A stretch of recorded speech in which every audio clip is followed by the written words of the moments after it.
एक ऐसी दुनिया है जहाँ पैसों की कोई वैल्यू नहीं, यहाँ टाइम ही सब कुछ है। यहाँ अगर आपको कोई चीज खरीदनी है तो आपको उस चीज के बदले अपनी जिंदगी का कुछ टाइम देना पड़ेगा, तब जाकर आप उस चीज को खरीद पाएंगे। लेकिन इस दुनिया में एक अच्छी जिंदगी गुजारने के लिए आपके पास टाइम का होना भी जरूरी है, क्योंकि यहाँ जब किसी इंसान की एज 25 साल तक पहुँच जाती है तो उस इंसान के हाथ पर 1 साल का टाइम स्टार्ट हो जाता है। जिस पल काउंटडाउन 0 हुआ उसी पल वह इंसान खत्म। अमीरों के पास इतना टाइम था कि वह 1000 साल की जिंदगी भी जी सकते थे। अमीरों ने खुद के लिए एक अलग दुनिया बना ली थी जहाँ वो लोग एक सुकून भरी जिंदगी गुजार रहे थे। लेकिन वहीं दूसरी तरफ गेटो सिटी में रहने वाले गरीब लोग दिन रात मेहनत करके खुद के लिए टाइम कमाते थे, नहीं तो उनकी जिंदगी खत्म हो जाएगी। इन्हीं गरीबों की बस्ती में विल नाम का एक लड़का रहता था जिसकी घड़ी में सिर्फ 23 घंटे ही बचे थे। विल अपनी मॉम के साथ रहता था। अब क्योंकि 25 साल के बाद उम्र रुक जाती है, इसीलिए उसकी माँ 50 साल की होकर भी बहुत जवान दिख रही थी। आज विल की माँ का 50वां जन्मदिन था। विल अपनी मॉम का बर्थडे सेलिब्रेट करने के लिए पिछली रात ओवर टाइम करके एक शैंपेन की बोतल लाया था। यह देखकर विल की मॉम बहुत खुश हो जाती है और वो विल से कहती है कि मैं अपने पोतों को देखना चाहती हूँ, तुम किसी लड़की को डेट क्यों नहीं करते? जिस पर विल जवाब देता है कि इन सब चीजों के लिए टाइम किसके पास है। विल की मॉम ने उससे कहा कि इलेक्ट्रिसिटी बिल और बैंक से लिया हुआ लोन कल की डेट तक मुझे क्लियर करना होगा, नहीं तो हमें फाइन पड़ सकता है। इसीलिए अब मैं जा रही हूँ और कल रात तक सभी बिल्स और बैंक के लोन्स जमा करवा कर वापस आऊंगी। उसने कहा कि मेरे पास सिर्फ 3 दिन का टाइम है। इलेक्ट्रिसिटी बिल और बैंक का लोन चुकाने में मेरे पास लगभग सारा टाइम खर्च हो जाएगा, इसीलिए कल शाम को तुम जरूर बस स्टॉप पर मेरा इंतजार करना, ताकि मेरा सारा टाइम खत्म होने से पहले मैं तुमसे कुछ टाइम ले सकूं। इस पर विल ने कहा ठीक है, मैं टाइम पर पहुंच जाऊंगा। जाने से पहले विल की माँ विल के हाथ को छूकर उसकी बॉडी में 30 मिनट ट्रांसफर करती है ताकि विल अच्छा नाश्ता खरीद कर खा सके। इसके बाद दोनों अपने अपने काम पर निकल गए। रास्ते में विल के पास एक छोटी बच्ची आती है। वो विल को एक कैप्सूल देकर विल से उसका थोड़ा सा टाइम मांगती है। विल मुस्कुराते हुए उस छोटी बच्ची को कैप्सूल में अपनी जिंदगी का 5 मिनट का टाइम दे देता है और वह चली जाती है। यहाँ हमें पता चलता है कि यह लोग अपने टाइम को एक कैप्सूल में स्टोर भी कर सकते हैं, जिससे यह लोग कभी भी यूज और ट्रांसफर कर सकते हैं। इसके बाद विल काम के लिए फैक्ट्री पहुंच जाता है। काम शुरू करने से पहले वह कॉफी लेने जाता है, लेकिन वहाँ वह देखता है कि हर एक चीज का दाम डबल हो गया है। जहाँ पहले कॉफी 2 मिनट की मिलती थी, अब उसका प्राइस डबल होकर 4 मिनट हो चुका है। यहाँ पर कभी भी किसी चीज का भी दाम बढ़ा दिया जाता है बिना किसी अनाउंसमेंट के। ये बात विल को बहुत बुरी लगती है। मजबूरी में विल ने भी कॉफी के लिए अपनी जिंदगी के 4 मिनट पे किए और काम पर लग गया। दिन भर के काम के बाद रात के वक्त विल अपने दोस्त के साथ एक बार में जाता है। विल का दोस्त एक नंबर का शराबी था। वह हर वक्त शराब के नशे में टली रहता। विल का दोस्त विल को इशारे में बताता है कि वह आदमी सबको फ्री में दारू पिला रहा है और उसके पास बहुत ज्यादा टाइम है। ये सुनकर विल ने जब उस आदमी की तरफ देखा तो उसे चारों तरफ से लड़कियों ने घेरा हुआ था। विल की जब उस आदमी की घड़ी पर नजर गई तो उस आदमी के पास 116 साल का टाइम था। ये देखकर विल समझ जाता है कि यह आदमी ग्रीनिच सिटी से है, क्योंकि गेटो सिटी में लोगों के पास ज्यादा से ज्यादा 2 दिन का टाइम होता है। विल उस आदमी के पास आया और उसे वार्न करने लगा कि यहाँ पर तुम्हें नहीं होना चाहिए था। यहाँ चोरों का खतरा है, ये लोग तुम्हें मारकर तुम्हारा टाइम चुरा लेंगे, इसलिए जल्दी से यहाँ से निकल जाओ। लेकिन वो आदमी विल की बातों को सीरियस नहीं लेता और उसे इग्नोर करके ड्रिंक करने लग जाता है। तभी उस बार में फोर्टिस नाम का एक गैंगस्टर अपने ग्रुप के साथ आया, जिसे देखकर सारे लोग बाहर निकल भागे। दरअसल यह शहर के सबसे बड़े गुंडे हैं जो लोगों से जबरदस्ती टाइम चुराते हैं। विल का दोस्त विल को पकड़ कर ले जाने लगा, लेकिन विल ने जाने से इनकार कर दिया और वहाँ एक कोने में छिपकर सब कुछ देखने लगा। फोर्टिस उस अमीर आदमी से उसका सारा टाइम लूटने आया था। फोर्टिस उस अमीर आदमी को चैलेंज करता है कि चलो पंजा लड़ाते हैं और जो हारेगा वह अपना सारा टाइम जीतने वाले को दे देगा। ये टाइम फाइट आर्म रेसलिंग की तरह थी, जिसमें 2 लोगों को एक दूसरे की कलाई पकड़नी होती थी। जिस भी इंसान की कलाई नीचे होती थी उसका टाइम घटने लगता था और वो टाइम उस आदमी के हाथ में ट्रांसफर होने लगता था जिसकी कलाई ऊपर होती थी। इस तरह जीतने वाला इंसान सारा टाइम उस दूसरे आदमी से अपनी बॉडी में स्टोर करके उसे मार देता। फोर्टिस उस आदमी से कहता है क्या तुम इसके लिए तैयार हो? इस पर उस अमीर आदमी ने कहा कि मैंने बहुत ज्यादा ड्रिंक की हुई है, इसलिए मुझे कुछ टाइम चाहिए, उसके बाद मैं तुम्हारे चैलेंज के लिए तैयार हूँ। फोर्टिस कहता है कि ठीक है, ये तुम्हारी आखिरी ख्वाहिश है, जाओ मैं तुम्हें तैयार होने के लिए कुछ मिनट देता हूँ। फोर्टिस उसके साथ अपना एक आदमी भी भेज देता है ताकि यह भाग न सके। वो अमीर आदमी बाथरूम में आकर बहुत ज्यादा उल्टियां करने लग जाता है, क्योंकि उसे काफी चढ़ गई थी। इसलिए अगर वो इस हालत में फोर्टिस से पंजा लड़ता तो इस अमीर आदमी का हारना कंफर्म था। तभी विल वहाँ पर आ जाता है। वो फोर्टिस के आदमी को मारकर उस अमीर आदमी को अपने साथ उस जगह से बाहर निकाल लेता है और उसे फोर्टिस से बचाकर एक सेफ जगह पे ले आया। विल ने उस अमीर आदमी से कहा कि मैंने तुमसे कहा भी कि तुम्हारी जान को खतरा है, तुम जानबूझकर अपना टाइम क्यों बर्बाद कर रहे हो? वो आदमी विल को अपना नाम हेनरी बताता है और वो विल से पूछता है कि तुम्हारी उम्र कितनी है? विल ने बताया 28 साल। हेनरी ने कहा मेरी उम्र 105 साल है और अब मैं जिंदगी से थक चुका हूँ। मैंने अपनी लाइफ में हर एक चीज का मजा लिया है और अब मुझे इस जिंदगी की जरूरत नहीं है, मैं जीना नहीं चाहता। ये सुनकर विल ने हैरानी से पूछा आखिर तुम कहना क्या चाहते हो? इस पर हेनरी ने कहा लगता है तुम अब तक हकीकत से अनजान हो। क्या तुमने कभी सोचा है कि इस दुनिया में अलग अलग टाइम जोन्स क्यों बनाए गए हैं? आखिर क्यों तुम्हारे टाइम जोन गेटो में किसी भी वक्त चीजों के दाम और टैक्स बढ़ा दिए जाते हैं? दरअसल महंगाई जानबूझकर बढ़ा दी जाती है ताकि गरीब लोग मरते रहें और उनकी मौत का फायदा ग्रीनविच टाइम जोन के अमीर लोगों को होता रहे। असल में ये सारा सिस्टम उन्हीं का बनाया हुआ है। जरा सोचो, वहाँ ग्रीनविच टाइम जोन में लोगों के पास जीने के लिए हजारों साल हैं, लेकिन यहाँ गेटो में तुम लोग हर रोज जीने के लिए मेहनत मजदूरी करते हो। ऐसा इसलिए है क्योंकि उन्होंने तुम्हें यह करने के लिए मजबूर किया है। वो लोग तुम लोगों को ज्यादा टाइम देना ही नहीं चाहते ताकि तुम लोग मजबूरी में उनके लिए काम करते रहो। वो लोग महंगाई बढ़ाकर तुम्हें ज्यादा से ज्यादा टाइम खर्च करने पर मजबूर करते हैं ताकि तुम्हारे टाइम से वो हमेशा की जिंदगी जी सकें। उन्होंने अपनी जिंदगी का हर एक दिन गरीबों की मौत से इकट्ठा किया है और मैं ऐसी जिंदगी बिल्कुल भी नहीं जीना चाहता जो किसी गरीब मजबूर इंसान की मौत से मिली हो। ये सब सुनकर विल समझ गया कि हेनरी बहुत ही नेक दिल इंसान है। हेनरी ने विल से आगे पूछा, अगर तुम्हारे पास मेरे जितना टाइम होता तो तुम क्या करते? विल ने मुस्कुराकर कहा कि सबसे पहले मैं बार बार टाइम को देखना छोड़ देता, क्योंकि उस वक्त भी विल के पास सिर्फ 18 घंटे होते हैं। वो सोने से पहले, सोने के बाद, खाना खाते टाइम हर वक्त अपनी घड़ी देखता रहता है, क्योंकि मुझे डर लगता है कि कहीं मेरा टाइम खत्म न हो जाए और मैं मर न जाऊं। विल कहता है कि मेरी मॉम घर संभालने के लिए बहुत ज्यादा मेहनत करती है। अगर मेरे पास तुम्हारी तरह इतना ज्यादा टाइम होता तो मैं अपनी मॉम के लिए ग्रीनविच सिटी में एक अच्छा घर खरीदता और हम दोनों वहाँ पर खुशी से जिंदगी गुजारते। इसके बाद विल ने हेनरी से कहा, आज रात हमें यहीं रुकना होगा, सुबह तक खतरा टल जाएगा, तब तुम वापस अपने घर लौट जाना। इसके बाद ये दोनों सो जाते हैं। सुबह उठकर हेनरी देखता है कि विल अभी भी सो रहा है। वो विल के पास आता है और उसके पास जितना भी टाइम होता है वो सारा का सारा विल को ट्रांसफर कर देता है और अपने पास कुछ ही मिनट बचाकर एक ब्रिज के ऊपर जाकर बैठ जाता है। विल जब नींद से जागा तो उसने देखा कि हेनरी वहाँ से जा चुका है।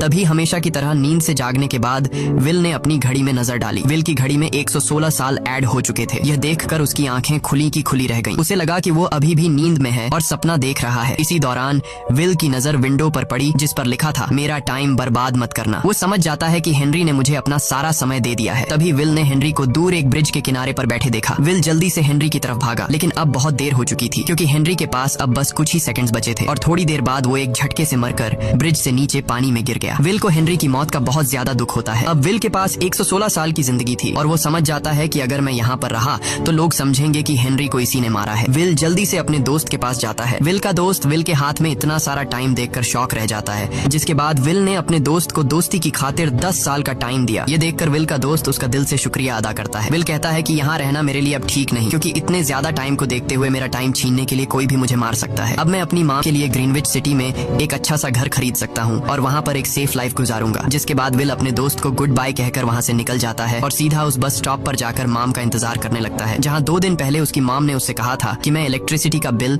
और बैंक का लोन चुकाकर इस बस स्टॉप पर पहुंचूंगी। दूसरी तरफ विल की माम सारे लोन और बिल्स भरने के बाद घर लौटने के लिए बस में चढ़ी, पर तभी उसे पता लगा कि एक ही दिन में बस की टिकट के दाम डबल हो गए थे। पहले जहाँ टिकट 1 घंटे में आती थी वहीं अब प्राइस 2 घंटे हो गया था। ये देखकर विल की माम बहुत ज्यादा परेशान हो जाती है, क्योंकि विल की माम के पास सिर्फ 1.5 घंटा बचा था। विल की माम बस ड्राइवर से रिक्वेस्ट करती है कि अगले स्टॉप पर मेरा बेटा उसे बाकी का टाइम दे देगा, लेकिन बस ड्राइवर ने साफ इनकार कर दिया और कहा कि अगर टाइम नहीं है तो फिर पैदल चली जाओ। लेकिन विल की माम को पता था कि अगला बस स्टॉप बहुत दूर है, अगर वह पैदल भी जाती है तो उसे पहुंचने में 2 घंटे लगेंगे। उस वक्त बस में ढेर सारे पैसेंजर्स सवार थे। विल की माम ने उनसे भी रिक्वेस्ट की, पर किसी ने भी उनकी मदद नहीं की। इतने में ही बस वहाँ से निकल गई। विल की माम रेचल के पास ज्यादा टाइम नहीं बचा था, इसलिए वह दौड़ती हुई पैदल घर की तरफ भागने लगी। दूसरी तरफ विल अपनी माम के लिए फूलों का गुलदस्ता लिए बस स्टॉप पर उनका इंतजार कर रहा था, क्योंकि आज उसे अपनी माम का बर्थडे सेलिब्रेट करना था। बस जब उस स्टॉप पर पहुंची तो कई सारे पैसेंजर्स उतर आए, पर उनमें से विल की माम नहीं थी। विल यह देखकर परेशान हो जाता है और उसे समझ आ गया कि जरूर उसकी माम मुसीबत में है। वह उसी वक्त अपनी माम की तलाश में भागा। उधर रेचल के पास अब कुछ ही मिनट बचे थे। वह रास्ते में आने वाली गाड़ियों और लोगों के घरों का दरवाजा पीट पीट कर उनसे थोड़ा समय उधार मांग रही थी, लेकिन कोई भी उसकी मदद करने को तैयार नहीं था। इधर विल जब कुछ दूर गया तो उसे उसकी माम दौड़ती हुई नजर आ गई। अपनी माम को भागते हुए देख विल समझ गया कि उनके पास ज्यादा टाइम नहीं है। वह अपना हाथ आगे करके तेजी से उनकी तरफ दौड़ने लगा। उधर रेचल के पास अब सिर्फ 10 सेकंड्स ही रह गए थे। वह भी पूरी तेजी से विल की ओर भाग रही थी, लेकिन जैसे ही रेचल अपने बेटे विल के पास पहुंची उसका टाइम खत्म हो जाता है और वह मर जाती है। यह देखकर विल को बहुत दुख होता है, क्योंकि उसने अपनी माम के लिए क्या कुछ नहीं सोचा था। वह चीख चीख कर रोने लगा। अगली सुबह तक हेनरी की डेड बॉडी टाइम कीपर्स को मिल चुकी थी। ये टाइम कीपर्स वहाँ पर इन्वेस्टिगेशन करते हैं। आज की दुनिया में टाइम कीपर्स होते थे जो पुलिस की तरह थे। इन टाइम कीपर्स का काम भी क्राइम को रोकना होता है। टाइम कीपर्स के ऑफिसर रेमंड ने उस जगह में अच्छी तरह से जांच की, लेकिन उसे कोई भी क्लू नहीं मिला। तभी रेमंड की नजर उस ब्रिज के पास लगे सीसीटीवी कैमरा की तरफ गई। वह सीसीटीवी फुटेज चेक करने सीसीटीवी रूम के लिए निकल पड़ा। दूसरी तरफ विल समझ चुका था कि उसकी मॉम की मौत के लिए ग्रीनिच में रहने वाले अमीर लोग ही जिम्मेदार हैं, जिन्होंने गेटो शहर के लोगों को एक एक सेकंड का मोहताज बना दिया है। अब विल उनसे बदला लेने ग्रीनिच की तरफ निकल पड़ा और यहाँ से होती है असल कहानी शुरू। ग्रीनविच सिटी में एंटर होने के लिए विल को 1 साल का टाइम खर्च करना पड़ा और ग्रीनिच सिटी जा पहुंचा। जिस शहर से आया था वहाँ पर लोगों के पास सिर्फ 24 घंटे की जिंदगी थी। विल वहाँ एक महंगे होटल में रुकता है। खाना खाते दौरान एक बहुत ही खूबसूरत लड़की विल को देखती है, जैसे उसे विल पसंद आ गया हो। दूसरी तरफ टाइम कीपर रेमंड हेनरी की मौत के वक्त का सीसीटीवी फुटेज चेक कर रहा था। तभी उसे फुटेज में विल दिखाई देता है। हालांकि कैमरा ने हेनरी को ब्रिज से गिरते हुए रिकॉर्ड नहीं किया था, लेकिन उस फुटेज में विल ब्रिज के पास खड़ा नजर आ रहा था, जिससे रेमंड को विल पर शक होने लगा। इसलिए रेमंड ने अपनी टीम को विल के बारे में जानकारी इकट्ठा करने को कहा। रिसर्च के दौरान टाइम कीपर्स को यह बात पता चल जाती है कि विल नाम का एक आदमी बहुत सारा टाइम खर्च करके ग्रीनविच सिटी में एंटर हो गया है, जिससे रेमंड को यह बात कंफर्म हो जाती है कि विल ने ही हेनरी को मारा है। रेमंड उसी वक्त अपनी टीम के साथ ग्रीनविच शहर की ओर रवाना हो गया। दूसरी ओर ग्रीनविच शहर में विल एक कैसीनो में आया, जहाँ कुछ अमीर लोग पोकर खेल रहे थे। विल भी उनके साथ बैठ जाता है। एक नए आदमी को देखकर ये लोग उस पर हंसने लगते हैं, लेकिन विल गैम्बलिंग में माहिर था। आज उसके लिए अमीरों से पैसे निकालने का सबसे अच्छा मौका था। विल ने फिलिप नाम के एक रईस आदमी के साथ पोकर की बाजी खेली। फिलिप यहाँ का सबसे रईस इंसान है। उसके पास खुद का एक टाइम बैंक है जो लोगों को लोन पर टाइम देता है। फिलिप के साथ उसकी डॉटर भी बैठी होती है। यह वही लड़की है जो कुछ देर पहले विल को गौर से देख रही थी। गेम जब शुरू हो जाती है तब विल अपनी लाइफ का सारा टाइम दांव पर लगा देता है और अपनी माइंड के बदौलत वो फिलिप से 1100 साल जीत जाता है। यह देखकर फिलिप की बेटी सिल्विया विल से काफी ज्यादा इम्प्रेस हो जाती है। उसने विल को कल रात अपने घर पार्टी पर इनवाइट किया। फिर अगली शाम विल एक नई नवेली कार खरीदकर फिलिप की पार्टी में जा पहुंचा। वहीं पार्टी के दौरान विल और सिल्विया डांस करने लगते हैं और सिल्विया मन ही मन विल को दिल दे बैठी। वो अपनी दिल की बात विल से करने ही वाली थी कि तभी टाइम कीपर रेमंड अपनी टीम के साथ वहां पहुंचता है और विल को पकड़ लेते हैं। विल को खूनी समझकर सिल्विया भी उससे नाराज हो गई। रेमंड ने सबसे पहले विल का सारा टाइम उससे छीनकर सिर्फ 2 घंटे दिए। उसके बाद वो विल को हेनरी के खून के इल्जाम में गिरफ्तार करने लगा। रेमंड विल से पूछता है कि तुमने हेनरी को क्यों मारा। विल उसे कहता है कि मैंने उसे मारा नहीं था, बल्कि वो खुद जीना नहीं चाहता था, इसलिए उसने मुझे 116 साल दी और बाद में उसने खुद की जान ली। लेकिन रेमंड विल की बात पर यकीन नहीं करता। विल समझ जाता है कि रेमंड मुझे हेनरी के झूठे केस में फंसाकर उम्र भर कैद के लिए मुझे जेल में डाल देगा, इसलिए वह मौका देखते ही रेमंड के आदमियों को मारकर खुद को आजाद कर लेता है और उनकी बंदूक लेकर सिल्विया को बंदी बना लिया। सिल्विया को ढाल बनाकर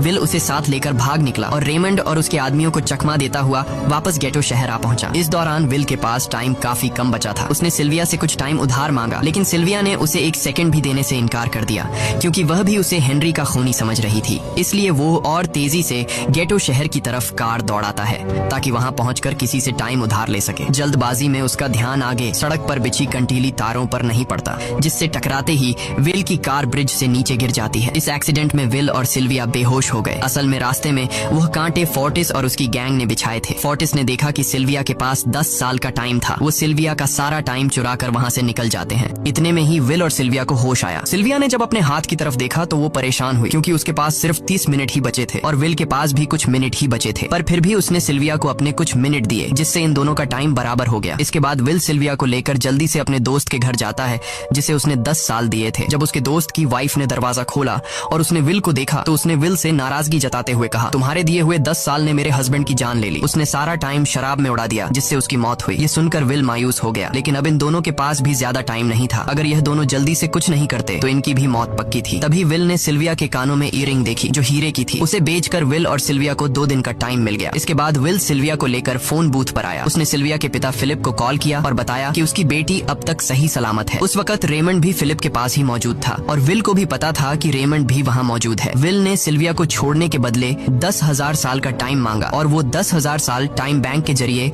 गरीब लोगों में बांटने को कहा और कल सुबह तक का टाइम दिया। हालांकि फिलिप के लिए यह रकम कुछ भी नहीं थी, पर फिलिप किसी भी कीमत पर गरीबों को टाइम नहीं देना चाहता था। इधर विल सिल्विया को अपने घर ले आया, जहाँ पर दोनों सुबह होने का इंतजार कर रहे थे। इसी दौरान सिल्विया ने विल से पूछा कि उसकी फैमिली कहाँ है। इस पर विल ने बताया कि पिछली रात ही टाइम न होने की वजह से मेरी माँ की डेथ हुई। ये सुनकर सिल्विया को बहुत बुरा लगता है और उसे एहसास होता है कि यहाँ गरीब लोग हर पल मौत के डर में जीते हैं। उन्हें एक दिन का टाइम कमाने में कितनी मेहनत करनी पड़ती है। अगली सुबह बैंक खुलते ही विल और सिल्विया खिड़की से बैंक पर नजर रखने लगे, लेकिन बैंक ने गरीबों में टाइम नहीं बांटा। सिल्विया यह देखकर बहुत मायूस हो गई कि टाइम के आगे उसके पिता के लिए अपनी बेटी की भी कोई कीमत नहीं थी। अब सिल्विया को समझ आ गया कि उसके पिता सिर्फ बिजनेसमैन नहीं है, बल्कि वो इस सिस्टम के हेड हैं। वो गरीब लोगों की मौत से अपनी जिंदगी के साल जमा करते हैं। सिल्विया को यूं मायूस देखकर विल ने उसे वापस घर भेजने का फैसला किया। वो उसे फोन बूथ पे ले आया और अपने पिता को कॉल करके अपने लिए मदद बुलाने को कहा। इस दौरान विल सिल्विया को वेपन भी दे देता है ताकि वो खुद की हिफाजत कर सके। इधर सिल्विया फोन पर अपने पिता से बात कर रही थी कि तभी टाइम कीपर रेमंड चुपके से वहां आ पहुंचा और विल पर गन तान दी। रेमंड विल पर गोली चलाने ही वाला था कि तभी सिल्विया ने रेमंड को देख लिया और घबराहट में रेमंड पर गोली चला दी। ये देख विल घबरा कर रेमंड के पास आया। हालांकि वो गोली रेमंड के हाथ को छूकर निकल गई थी। रेमंड के हाथ से बहुत खून निकल रहा था। विल ने रेमंड की घड़ी देखी। रेमंड के पास सिर्फ 2 घंटे बचे थे। दरअसल टाइम कीपर्स को भी सैलरी के तौर पर हर रोज 1 दिन का ही टाइम मिलता था। विल समझ गया कि जब तक रेमंड के पास उसके टीम वाले पहुंचेंगे तब तक रेमंड का ज्यादा खून बहने की वजह से उसकी मौत हो गई होगी। इसलिए विल रेमंड को 2 घंटे का टाइम देते हुए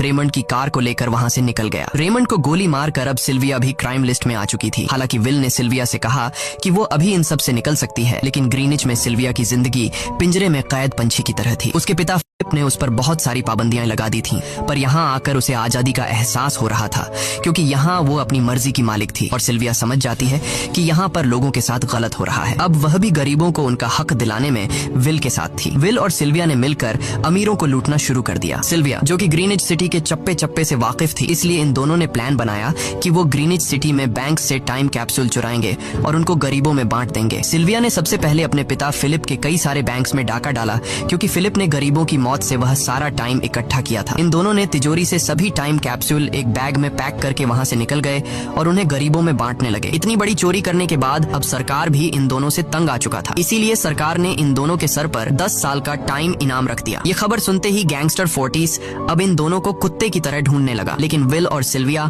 हर रोज अपना ठिकाना बदलते रहते थे, जिससे वो किसी के हाथ नहीं आते थे। ये दोनों एक होटल में छुपे हुए थे। इनके पास टाइम की कमी तो थी नहीं, इसलिए उन्होंने पूरे होटल को ही बुक कर लिया था। फोर्टिस इन दोनों की तलाश में उस होटल के बाहर आ पहुंचा। वहां उसने कुछ लोगों को पकड़कर उनसे विल और सिल्विया के बारे में पूछने लगा, लेकिन उन लोगों पर विल और सिल्विया के बहुत एहसानात थे, इसलिए ये लोग मरने के लिए तो तैयार थे, पर विल और सिल्विया का ठिकाना बताने के लिए तैयार नहीं थे। लेकिन जब फोर्टिस ने उन लोगों पर बहुत ज्यादा जोर जबरदस्ती की, तो उनमें से एक बंदा मौत के डर से फोर्टिस को उस होटल के बारे में बता देता है जहां विल और सिल्विया छुपे हुए थे। जिसके बाद फोर्टिस फौरन अपनी गैंग के साथ वहां पर पहुंच जाता है और इन दोनों को पकड़ लेता है। अब विल और सिल्विया का उनसे बच पाना नामुमकिन था। फोर्टिस ने विल को एक टेबल पर बैठा दिया और उसे टाइम फाइट के लिए चैलेंज किया। विल समझ गया कि अगर मैंने चैलेंज से इनकार किया तो फोर्टिस के गैंग वाले लोग मुझे मार देंगे, इसलिए क्यों ना आज इसके साथ पंजा आजमाया जाए। फोर्टिस और विल ने एक दूसरे की कलाई पकड़ ली और मौत का खेल शुरू हुआ। फोर्टिस माहिर खिलाड़ी था। उसने शुरुआत में ही विल का हाथ नीचे कर दिया, जिससे विल का टाइम तेजी से फोर्टिस में ट्रांसफर होने लगा। लेकिन विल बिल्कुल जोर ही नहीं लगा रहा था, जैसे कि वो जानबूझकर हार रहा हो। पर जैसे ही विल के पास अपनी लाइफ के 3 से 4 सेकंड बचे, तभी विल ने अपनी पावर दिखाई और एक झटके से फोर्टिस का हाथ नीचे कर दिया। फोर्टिस की आंखें खुली की खुली रह गईं। वो पूरा जोर लगाकर अपना हाथ ऊपर करने की कोशिश कर रहा था, लेकिन विल की ताकत के आगे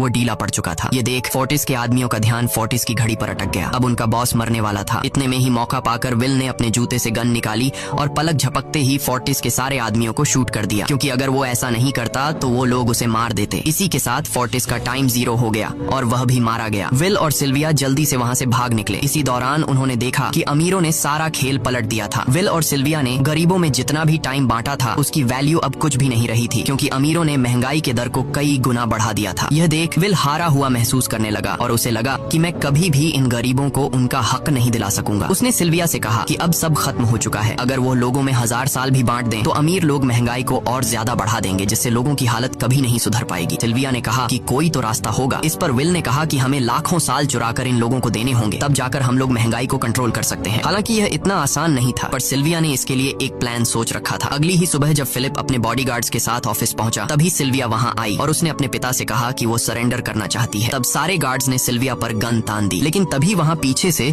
गार्ड के बेस में छिपा विल वहां आ पहुंचा। उसने फिलिप के सर पर गन रखी और उसके जरिए लॉकर का दरवाजा खुलवाया। विल और सिल्विया ने फिलिप के लॉकर से एक टाइम कैप्सूल चुरा लिया, जिसमें 10 लाख साल का टाइम मौजूद था। इस टाइम कैप्सूल का एक साल गरीबों की ही मौत से आया था। विल और सिल्विया वह टाइम कैप्सूल लेकर भाग जाते हैं। इधर रेमंड को जब यह बात पता चली तो वह फौरन विल और सिल्विया के पीछे लग गया। जब रेमंड ने अपने हाथ पर घड़ी को देखा तो उसके पास 1 घंटे से भी कम टाइम बचा हुआ था। वह हेडक्वार्टर कॉल करके कहता है कि मुझे मेरी सैलरी कैप्सूल में भेज दो, मेरे पास टाइम कम है। लेकिन इससे पहले कि वह अपनी बॉडी में कैप्सूल से टाइम ट्रांसफर कर पाता, उसे विल की कार दिख जाती है और वह कैप्सूल से अपनी बॉडी में बिना टाइम ट्रांसफर किए उनके पीछे लग जाता है, क्योंकि अगर वो 10 लाख साल गरीबों को मिल जाते तो गेटो टाइम जोन का हर एक इंसान अमर हो जाता और अमीरों का बनाया पूरा सिस्टम तहस नहस हो जाता। रेमंड ने विल और सिल्विया को पकड़ने के लिए अपनी पूरी पूरी जी जान लगा दी, लेकिन वो उन्हें रोक नहीं पाया। विल और सिल्विया रेमंड को चकमा देकर गेटो शहर आ गए और वह टाइम कैप्सूल एक बच्ची के हाथों में सौंप दिया। उन्हें पता था कि रेमंड सीधा हमारे पीछे गीटो शहर पहुंचेगा, इसलिए उन्होंने इस जगह को छोड़कर एक सुनसान जगह पर चले गए। उधर उन्होंने गीटो शहर के लोगों में लाखों साल बांटकर उन्हें अमर कर दिया था, लेकिन खुद इन दोनों के पास बहुत ही कम टाइम बच जाता है। बदकिस्मती से उसी पल रेमंड ने उन्हें पकड़ लिया। रेमंड ने विल को धमकी देते हुए कहा, अगर तुम्हें अपनी जान प्यारी है तो चुराया हुआ सारा टाइम वापस कर दो। तब विल ने उसे अपनी घड़ी का समय दिखाया। विल और सिल्विया के पास कुछ ही मिनट बचे थे। विल ने रेमंड से कहा, कहीं तुम भूल तो नहीं गए? याद है जब तुम मरने वाले थे तो मैंने तुम्हें कुछ टाइम उधार दिया था। टाइम तो तुम्हें मुझे वापस करना चाहिए। यह सुनकर रेमंड को याद आया कि विल और सिल्विया को पकड़ने की जल्दी में उसने अपने टाइम पर ध्यान ही नहीं दिया। जब उसने अपनी घड़ी पर नजर डाली तो उसके पास सिर्फ 5 सेकंड ही बचे थे, जो देखते ही देखते 0 हो गए और रेमंड मारा गया। विल और सिल्विया रेमंड से तो बच गए थे, पर इन दोनों के पास भी अब सिर्फ एक मिनट ही बचा था। ऊपर से उस सुनसान इलाके में उनकी मदद करने वाला भी अब कोई नहीं था। उन्हें अपनी मौत साफ नजर आ रही थी। इन दोनों ने मायूस होकर एक दूसरे को गले लगाया और तभी विल को रेमंड की कार नजर आई। विल फौरन कार की तरफ भागा और वहां पहुंचकर उसने रेमंड की सैलरी का टाइम अपनी घड़ी में ट्रांसफर कर दिया। इसके बाद वह सिल्विया को भी टाइम देने उसकी ओर भागने लगा। सिल्विया भी तेजी से विल की ओर दौड़ रही थी। सिल्विया के पास कुछ ही सेकंड्स बचे हुए थे। यह बिल्कुल उसी तरह का पल था जिस तरह से विल ने अपनी मॉम को खोया था। विल ने अपनी मॉम को तो खो दिया था, पर सिल्विया को नहीं खोना चाहता था। विल सिल्विया के बिल्कुल करीब ही था, पर तभी सिल्विया विल की बाहों में गिर पड़ी। लकीली विल ने सही वक्त पर सिल्विया का हाथ थाम लिया था, जिससे उसकी जान बच गई। विल और सिल्विया की बदौलत अब डेटन शहर के सारे लोग अमर हो चुके थे। अब उन्हें एक घंटे कमाने के लिए फैक्ट्रीज में काम करने की जरूरत नहीं थी। वह सभी अपने सपनों को पूरा करने ग्रीनिच शहर की ओर निकल पड़े, जिससे अमीरों का बनाया सारा सिस्टम फेल हो गया। वहीं इसी के साथ यह कहानी खत्म हो जाती है। अगर आपको वीडियो अच्छी लगी हो तो हमारे चैनल को सब्सक्राइब और वीडियो को लाइक जरूर कीजिएगा।